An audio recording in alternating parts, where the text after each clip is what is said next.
ಇಲ್ಲಿ ನಾನು weight loss ಆಗುವಂಥ ಒಂದು ಪೌಡ್ರನ್ನ ಮಾಡ್ಕೊಳ್ತಾ ಇದ್ದೀನಿ.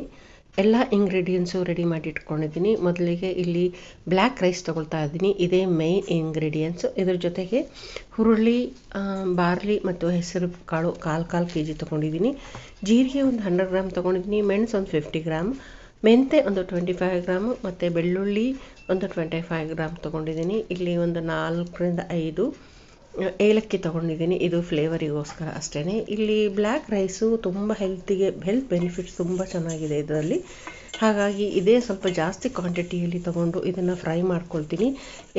ಎಲ್ಲ ಇಂಗ್ರೀಡಿಯೆಂಟ್ಸು ನಾನು ಇಲ್ಲಿ ಫ್ರೈ ಮಾಡ್ಕೊಳ್ತೀನಿ. ಡ್ರೈ ಫ್ರೈ ಮಾಡಿಕೊಂಡು ತಣ್ಣಗಾದಮೇಲೆ ಮಿಕ್ಸಿಗೆ ಹಾಕ್ಕೊಳ್ತೀನಿ. ಮಿಕ್ಸಿಗೆ ಹಾಕ್ಕೊಳ್ಬೇಕಾದ್ರೆ ಇದಕ್ಕೊಂದು ರುಚಿಗೆ ತಕ್ಕಷ್ಟು ಸಾಲ್ಟ್ ಹಾಕ್ಕೊಂಡೆ ನಾನು ಮಿಕ್ಸಿಗೆ ಹಾಕ್ಕೊಂಡು ಜರಡಿ ಹಿಡ್ಕೊಂಡು ಮತ್ತೆ ಅದನ್ನು ಫುಲ್ ಪೌಡ್ರು ಮಾಡಿಕೊಂಡು ಇಲ್ಲಿ ಇಟ್ಕೊಳ್ತೀನಿ. ಮನೆಯಲ್ಲೇ ಮಿಕ್ಸಿ ಮಾಡ್ಕೊಳ್ಬೋದು ಈ ಪೌಡ್ರು. ಫ್ರೈ ಆಗಿರೋದ್ರಿಂದ ಸ್ವಲ್ಪ ಬೇಗ ಪೌಡ್ರ್ ಆಗುತ್ತೆ. ಇಲ್ಲಿ ಈ ಪೌಡ್ರು ನಾನು ಬೆಳಗಿನ ಹೊತ್ತು ಅಥವಾ ಮಧ್ಯಾಹ್ನದ ಹೊತ್ತು ಇದನ್ನು ಗಂಜಿ ರೂಪದಲ್ಲಿ ಮಾಡಿಕೊಂಡು ತೊಗೊಳ್ಬೋದು. ಬೆಳಗಿನ ಹೊತ್ತು ನಾವು ಹಾಲಲ್ಲಿ ಹಾಕು ಮಿಕ್ಸ್ ಮಾಡ್ಕೊಂಡು ತೊಗೋಬೋದು. ಇಲ್ಲ ಮಧ್ಯಾಹ್ನದ ಹೊತ್ತು ಇದನ್ನು ಮೊಸರು ಹಾಕ್ಕೊಂಡು ಮಜ್ಜಿಗೆ ಮಾಡ್ಕೊಂಡು ಕೂಡ ಹಾಕ್ಕೊಂಡು ನಾವು ಇಲ್ಲಿ ತೊಗೊಳ್ಬೋದು. ಇಲ್ಲ ಅಂದರೆ ನಾವು ಮುದ್ದೆ ಮಾಡಬೇಕಾದ್ರೆ ರಾಗಿ ಹಿಟ್ಟಿಗೆ 1-2 ಸ್ಪೂನ್ ಇದನ್ನು ಹಾಕಿ ಮುದ್ದೆನೂ ಮಾಡ್ಬೋದು. ಇಲ್ಲ ದೋಸೆ ಏನಾದರೂ ಮಾಡಬೇಕಾದ್ರೆ ಇದೊಂದು 2 ಅಥವಾ 3 ಸ್ಪೂನ್ ಅಷ್ಟು ಹಾಕಿದ್ರೆ ಸಾಕು.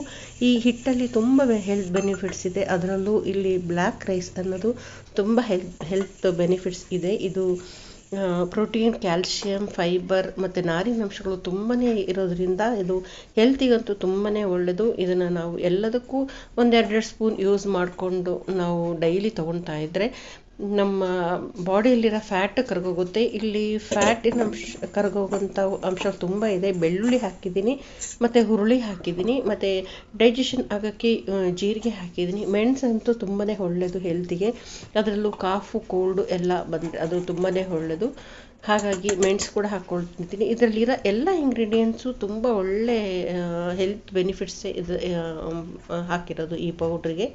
ಇಲ್ಲಿ ಒಂದು 2 ಗ್ಲಾಸ್ ನೀರಿಗೆ ಒಂದು 2 ಟೇಬಲ್ ಸ್ಪೂನು ನಾನು ಹಿಟ್ಟನ್ನು ಹಾಕ್ಕೊಳ್ತೀನಿ. ಹಾಕಿ ತಣ್ಣದಲ್ಲಿರಬೇಕಾದ್ರೆ ಅದನ್ನು ಮಿಕ್ಸ್ ಮಾಡಿಕೊಂಡು ಗಂಜಿ ಥರ ಬಾಯ್ಲ್ ಮಾಡ್ಕೊಳ್ತೀನಿ. ಇಲ್ಲಿ ಗಟ್ಟಿ ಆಗೋಕ್ಕಿಂತ ಮುಂಚೆನೇ ನಾನು ಬಿಸಿ ಇರಬೇಕಾದ್ರೆ ಎಕ್ಸ್ಟ್ರಾ 1 ಲೋಟ ನೀರು ಹಾಕ್ಕೊಂಡು ಸ್ವಲ್ಪ ಫ್ಲೋಯಿಂಗ್ ಕನ್ಸಿಸ್ಟೆನ್ಸಿಯಲ್ಲಿ ನಾನು ಇದನ್ನು ಇಟ್ಕೊಳ್ತೀನಿ. ತಣ್ಣಗಾದಮೇಲೆ ಒಂಥರ ಗಂಟಾಗುತ್ತೆ. ಆಮೇಲೆ ನೀರು ಹಾಕಿದ್ರೆ ಅವಾಗ ಚೆನ್ನಾಗಿ ಮಿಕ್ಸ್ ಮಾಡಬೇಕು. ಗಂಟು ಸ್ವಲ್ಪ ಬಿಟ್ಕೊಳ್ಳೋದಿಲ್ಲ. ಹಾಗಾಗಿ ಬಿಸಿ ಇರಬೇಕಾದ್ರೆ 1 ಲೋಟ ತಣ್ಣೀರು ಹಾಕ್ಕೊಂಡು ಅದನ್ನು ಸ್ವಲ್ಪ ಬೆಚ್ಚಗೆ ಮಾಡ್ಕೊಳ್ತೀನಿ. ಮೊಸರು ಹಾಕ್ಕೊಂಡು ಕುಡಿಬೋದು, ಇಲ್ಲ ಹಾಲು ಹಾಕ್ಕೊಂಡು ಕುಡಿಬೋದು. ನಮಗೇನು ಯಾವ ರೀತಿ ಬೇಕಾದರೂ ತೊಗೊಳ್ಬೋದು. ಒಟ್ಟು ನಮಗೆ ಬಾಡಿಗೆ ಹೋದರೆ ಹೆಲ್ತಿಗೆ ಮಾತ್ರ ತುಂಬಾ ಒಳ್ಳೆಯದು. ಈ ರೆಸಿಪಿ ಇಷ್ಟ ಆದರೆ ಲೈಕ್ ಮಾಡಿ, ಶೇರ್